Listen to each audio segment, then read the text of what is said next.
I'm just overwhelmed. I don't know where to begin. To begin with, I feel at home for two reasons. I always felt at home in an academic environment. I always felt this is where I belong to. And being in that environment again makes me feel the feeling of being at home. Second reason that I feel at home, because Peking University is my home.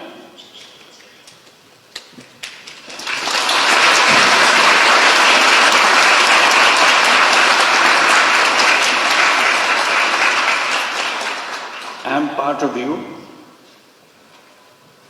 because you accepted me as an honorary professor. I'm sorry that I couldn't spend much time with you, but I always hoped I could spend time with you and share with you all the excitements of the academic world and the world that you want to create for future generations. That's our task in the academic environment, to build the future world, not just learning about the current world. It's the next world that we want to prepare for. So that makes me feel completely at home.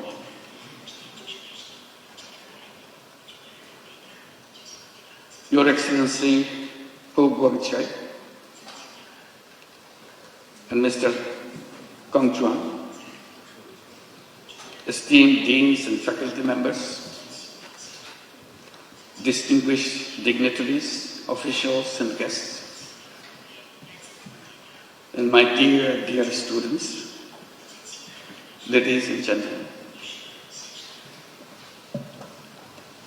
It is with great humility and profound gratitude that I stand before you today in this prestigious institution, Peking University, the center of knowledge, wisdom, innovation, and excellence. To receive an honorary doctorate from such an esteemed university is a great honor for anybody.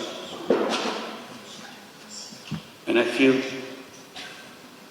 so humbled by your gesture for choosing me for this particular honor. This recognition once again reminds me of my commitment to work for realizing the dreams of the millions of youths who were the vanguards of the transformational changes in Bangladesh just last year. Their vision to establish a new Bangladesh in place of the Bangladesh that we had until last year.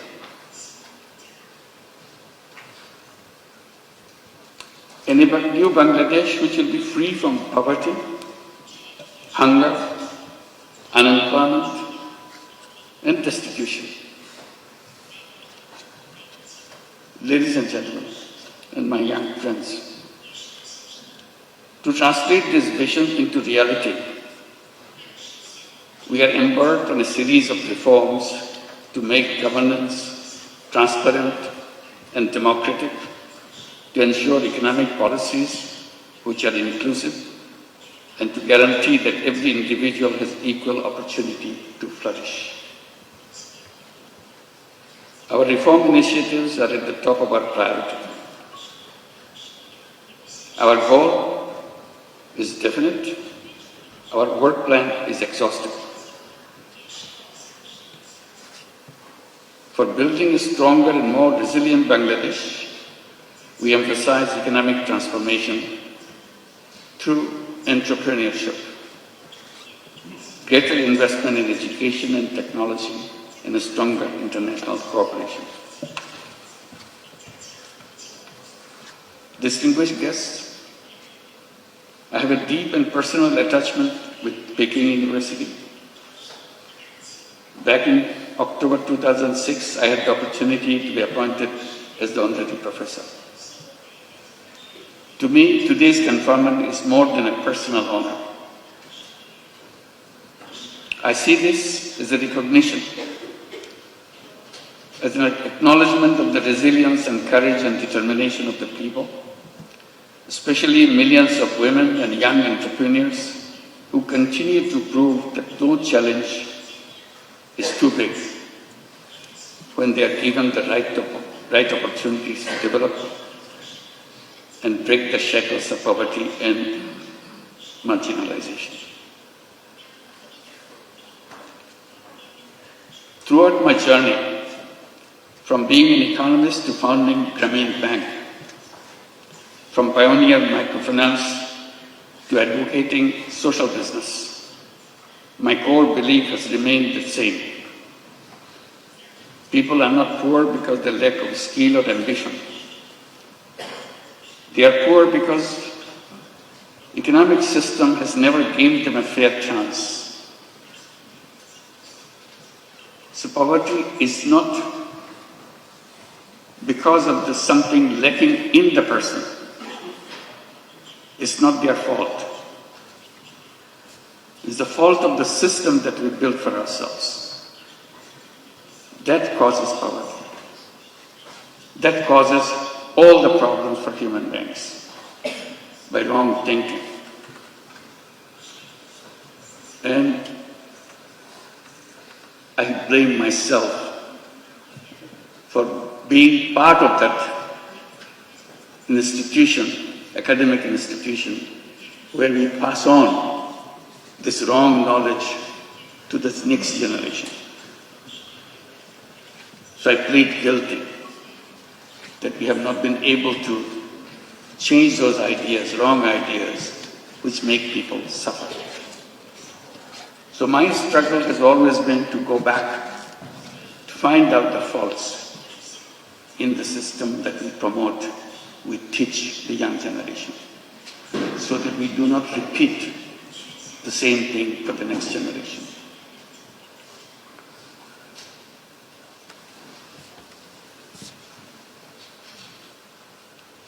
It is designed to serve only the wealthy, not the poor.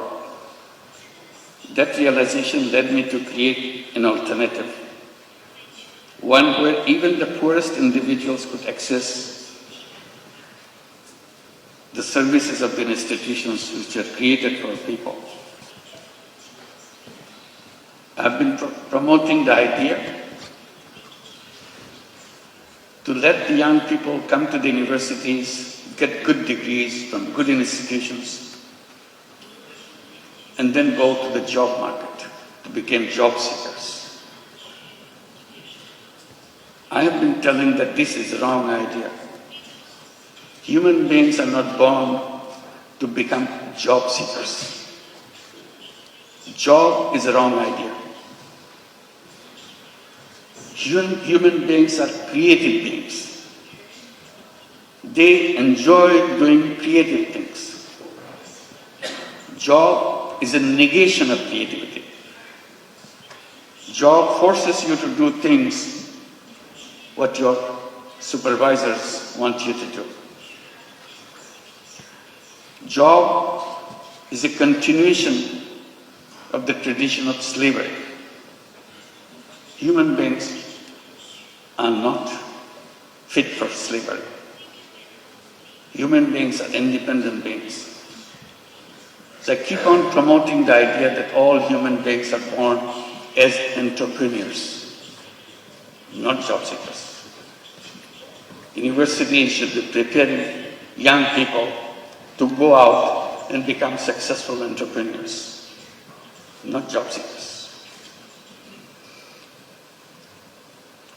And that idea came from a simple experience. I started as a small initiative with a handful of women in a village next to the university where I was teaching in Bangladesh. I started lending tiny little money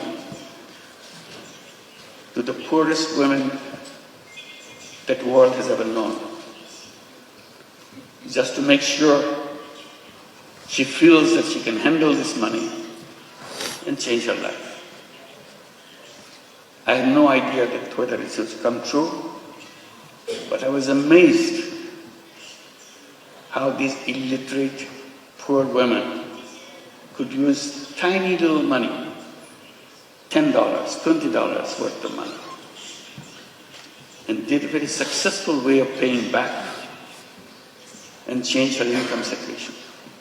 And she continued to pursue that round after round and change her life. And it turned into millions of women all over Bangladesh, and with perfect record.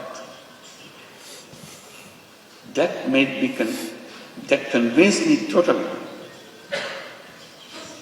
All human beings are entrepreneurs, because we are taught in the textbooks only very special people are born as entrepreneurs. Rest of us human beings have to serve under them. I said, that's absolutely the wrong idea. If the poorest illiterate women in Bangladesh can become an entrepreneur with a $20 loan, $30 loan, anybody in the world can become an entrepreneur. It's nature to human beings. We didn't train them. We didn't tell them how to run a business. She figured it out all by herself, because it is innate part of a human being. So that continues with a bigger question to me. What should be the purpose of education? And I keep coming back. Purpose of education is to enable to go out and bring that all creative capacity to change the world. And universities and educational institution is not only a place to learn what happened, also imagine. Imagination is the greatest power on earth. If you imagine, it will happen. If you don't imagine, it will never happen. If you look back, things happen because somebody imagined it. Imagine something big, something unheard of, something you never dared to hope that it will work.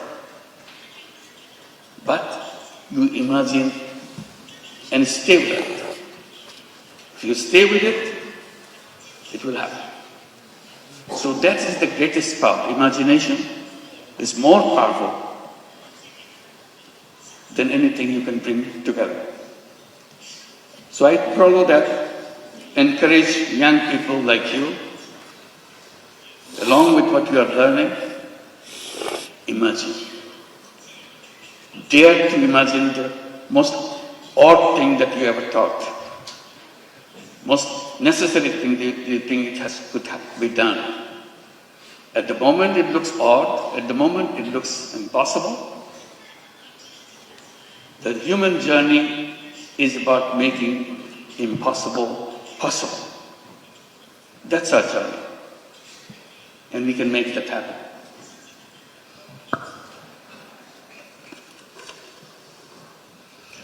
Then I came to my other point. Why the way we do things followed by something that we are not sure of? This civilization that we are passing through, will it help us to overcome the problems that we face? Problem of environmental crisis, problems of extreme wealth concentration, problem of massive unemployment, My answer was always no. This civilization will continue to make it worse and worse. I even dare to say this is a self-destructive civilization. We have no scapegoat. We have to build a new civilization as soon as possible. Abandon the civilization that we are passing through and move on to create a new civilization. And I asked myself, what will be the feature of that civilization? The answer to me is very clear. That civilization must know that there is no environmental hazard left anymore. And that can be done with just creating a financial system, creating an economic system which doesn't depend on creating carbon emission. Carbon emission is going to kill us, so we have to get rid of carbon emission. We have to make sure there is no wealth concentration. We have to make sure there is no unemployment. So I come up with a simple formula by saying we have to create a civilization of 3 zeros. 0 net carbon emission, 0 wealth concentration, and 0 unemployment. Sounds very reasonable, but to work it out, you have to abandon the old thinking process. You have to create a world where each human being will be given an opportunity not only to express his selfish interest, also selfless interest, and create not only money-making business, create business to solve problems without any intention of making money yourself. We call it social business. So we have a series of ideas how to create this new civilization.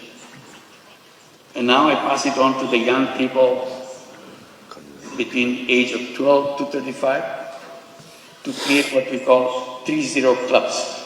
5 young people get together, create a small, tiny club. 3-0 club. What do? Each person, each member of the club commits to undertake a new journey of life. I shall not contribute to global warming myself. I'm not saying the whole world should do that. I'm saying to myself, I do not want to contribute to carbon emission. How? If I do it now, 7 days a week, I promise to do it 6 days a week. If I achieve 6 days a week, I want to do it 5 days a week. If I achieve 5 days a week, gradually 2 days a week, 1 day a week, and nothing. So I become a 3-0 person. Idea is if I can become a 3-0 person, you can become a 3-0 person, world would be a 3-0 world. That's a simple idea. And I'm amazed by the response I get from the young people all around the world. They keep on adding numbers, 3-0 clubs. I hope you'll consider examining whether you'd like to form your 3-0 club and create a new civilization, which you'll be proud of. This is an imagination, but the imagination is where the journey begins. Let's begin the journey. Thank you very much.